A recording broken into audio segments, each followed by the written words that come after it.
জঘন্য কাজ এটা সবাই জানে। বাংলাদেশ সরকার এটার জন্য কত রান করেছে। যে সর্বোচ্চ আশ্চর্য মৃত্যুদণ্ড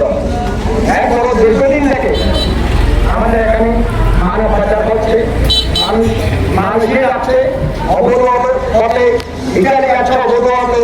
সাগর পথে ডুবে নিয়ে যাচ্ছে। আমার কথা হচ্ছে যারা যাচ্ছে এবং যারা নিচে দালাল চক্র এরা খারাপ,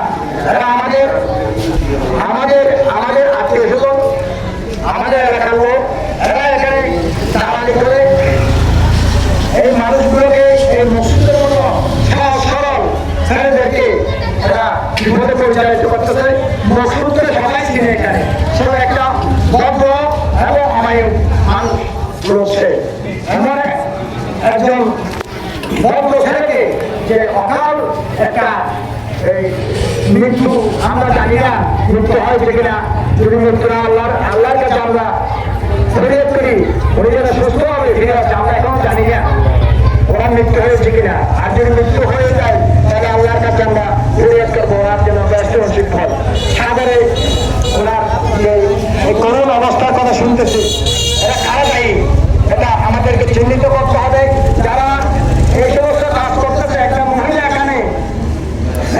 মাইকে বলছে মুখে আমার ছেলেকে আমার নিয়ে গেছে, আমার সাথে কথা বলছে, আরো কয়েকজন এইভাবে সাক্ষী দিচ্ছে। তাহলে এরা আমরা এলাকার লোকগুলো এদেরকে আমাদেরকে দল নিতে হবে। এই মানবতা সরকারি এবং যারা হিসাবের থেকে ব্যবসা করে এই দুইটা গ্রুপকে আমাদের এলাকার মানুষ সচেতন হয়ে এদেরকে যদি ধরে, পুলিশ একেলা আসবে না, পুলিশ এদেরকে ধরবে না, আমাদেরকে ধরে পুলিশ দেখে এদেরকে আইনের কাজে সুপর্দ করতে হবে। যদি আমরা এটা করতে না পারি, এলাকার এতগুলো মানুষ 10-12,000 মানুষ যদি থাকে, এই 2-4 জনের কাছে যদি আমরা লিপ্ত হয়ে যায় তাহলে আমাদের ছেলে যে ভবিষ্যৎ, আমাদের এই যে এলাকা, যে আমাদের যুব সমাজ দিন দিন ধ্বংস হয়ে যাচ্ছে। সারা রাত ঘুমায় না ছেলেরা, স্কুল ছেলেরা, হাই স্কুলে কলেজের ছেলেরা এবং যারা সারাদিন কোম্পানির মধ্যে কাজ করে শ্রমিক, এরা সারাদিন কাজ করে রাত্রে ঘুমায় না, মোবাইল নিয়ে জোয়া খেলে। এটা খুব অত্যন্ত, এটা আপনার পরিবারের জন্য একটা জঘন্য কাজ। একটা আপনার ছেলে নষ্ট হবে, আপনার পরিবার তো ধ্বংস করে যাবে। এই ক্যান্সার থেকে মুক্ত হতে হলে আমাকে রোগকে সচেতন হতে হবে এবং এই লেবার কাজের ব্যবসা যারা করে এবং যারা মানব পাচার করে তাদেরকে ধরে পুলিশের কাছে সুপর্দ করতে হবে। আপনারা যদি করতে পারেন, আমরা ধরেন আমরা পুলিশটাকে নিয়ে যাবো, আমরা আপনাদের সাহায্য করবো। এই হচ্ছে কথা। আর দ্বিতীয় কথা হচ্ছে আমরা এখানে যারা উপস্থিত হয়েছেন, এই যে কালামিয়ার একটা ছেলে এবং জকরিয়ার একটা ছেলে, আরো বদলের ওদিকে ভানেশ্বরা ওদিকে একটা ছেলে, এদের জিম্মি হয়ে আছে এবং এরা হচ্ছে আরো অনেক সময় এভাবে বাসা হয়েছে। আমাদের ওদিকেও কয়েক বছর বরাবরি হয়েছে এখানে আইলেবার ওদিকে। আমাদের এখানে আশা করি এরা তেমন কিছু পায় না, এই চুরি করে এই সমস্ত কাজগুলো করে। তাই আপনাদের সবার উদ্দেশ্যে আমার একটা অনুরোধ থাকবে, আপনাদের ছেলে মেয়েদেরকে আপনার সঠিক পথে পরিচালনা করেন এবং সচেতন হন এবং আপনার ছেলে কোথায় থাকে, কি করে, টাকা খায় না, মদ খায় না, ট্যাবলেট খায় না, কোথায় আমরা নিজের ছেলেকে আপনার নিজেরাই সংশোধন করেন এবং না পারলে মানুষকে বলেন আমরা সহযোগিতা করবো। তাই এই বলে এবং আমরা এই মানববন্ধনটাকে আমরা সার্বজনীন দেবো এবং সাংবাদিক ভাইদেরকে বলবো আমরা আজকে প্রশাসনকে জানান এবং আপনাদের বিভিন্ন মিডিয়া মুসলমান প্রচার করে যেন এই অপরাধীগুলোকে শাস্তির আওতায় নিয়ে আসতে পারে। অনুরোধ দৃষ্টার উপর এখন হতাবার অনুরোধ বললাম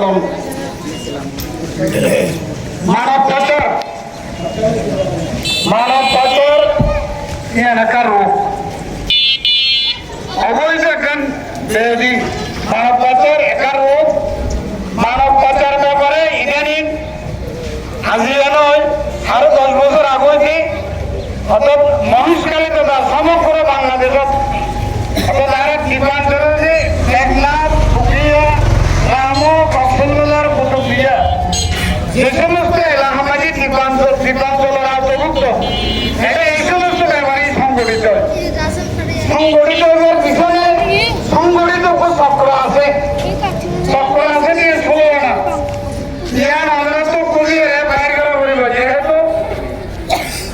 মানুষ অস্ত্র হচ্ছে হাজ ফরমা না থাকিলে বাইরের একটা পেশা না থাকিলে মানুষ আনন্যাচারাল ইয়া হয় আনন্যাচারাল আমাদের পজিশনে যায় মানুষ ধ্বংস হয়ে যাবে ধ্বংস হয়ে গেলে জোয়া মত এবং বিভিন্ন খারাপ ভালো সংশ্লিষ্ট যে কারণে মানুষের প্রতিদিন অন্তর গেলে তখনই সব কিছু না থাকে তখন কি হবো যে দিন হবো ভালো লাগবে চলো জায়গায় বিদেশে যাবে বিদেশে যাবে তো সরকারের রাস্তা করছে ওই সরকারের হাতে জায়গায় দলিল টুকর নিবন্ধন হয় বেকার আর তো কোনো কাজ নেই তুই আরে বিদেশে বুঝি অর্থাৎ সরকারি ভাবে আরে নিবন্ধন করে ফাটাই দাও তখন সরকারের শুনো 30 রাস্তায় তো ফাটাই দিব তো এই যে এখানে আনন্যাচারাল ডেথ দিয়ে নিয়ে অস্বাভাবিক মৃত্যু ইয়ান মানি নিয়ে আনা যায় অস্বাভাবিক মৃত্যু অনেকদিন মানি নিয়ে আনা যায় তো এই সাংবাদিক ভাইয়াদের প্রতি বেশি চেষ্টা এখন করে যে প্রশাসনের আওতায় এই কাজটি প্রশাসনের আওতায় আনতে হবে এখানে নিশ্চয়ই একটা জীবাণু আছে এগুলো বের করতে হবে অর্থাৎ আমার পেটে যখন পোকা হবে ওই পোকাটা বের করার জন্য আমাকে ঔষধ খেতে হবে ওষুধ খেলে আমার পোকাটা দমন হবে এই কাজের পিছনে কেউ না কিছু কেউ জড়িত আছে অর্থাৎ পানির চড়াই হোক পোকাটা হোক পরমাণুচালিত হোক হোক কুতুবিয়া হোক যে কোনো এক সংঘবদ্ধ চক্র আছে এই চক্রটি খুঁজে বের করার একমাত্র বন্ধ হলো প্রশাসন ঘুমিয়ে আছেন কেন আমার মনে হয় প্রশাসন ঘুমিয়ে আছেন এখানে প্রশাসন ঘুমিয়ে থাকার কোনো ইয়ে নাই আপনাকে এটার জবাবদিহি সুনির্দিষ্ট এটার বিচার করতে হবে এটা বাহির করতে হবে সাংবাদিক ভাইরা বসে রাখবেন না আপনাদের বসে থাকার কোনো ইয়ে নাই আপনারা লিখেন আমাদের ভাই আমাদের আত্মীয় আমাদের প্রতিবেশী যদি কোনোদিন আবদ্ধ হয় তা বের করতে হবে এবং এদের টাকা পেতে হবে এরা বন্ধ করে আবদ্ধ করে রাখতে পারবে না এতে কারো না কারো সহযোগিতায় গেছে সে আনন্যাচারাল ডেথটা মানব পাচারটা যাতে আইনের আওতায় বিচার করে সুনির্দিষ্ট খুঁজে বের করে এই যিনি মারা গেছে তার ছেলেমেয়ে আছে ভাই আছে বোন আছে এদেরকে একটা প্রতিকার পাইতে হবে প্রতিকারের পাইতে হলে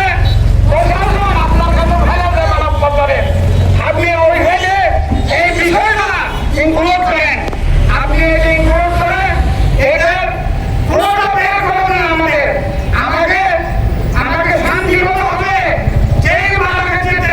সে আমাদের আত্মীয় এই প্রতিবেশী সকলের আত্মীয় তার মনকে শান্তি পেতে হবে প্রশাসনের বিচার পেতে হবে এবং এইটা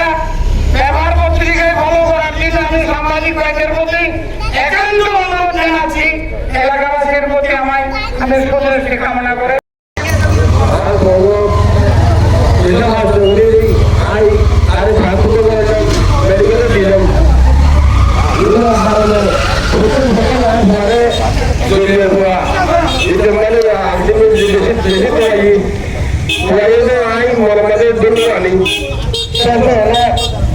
একদিন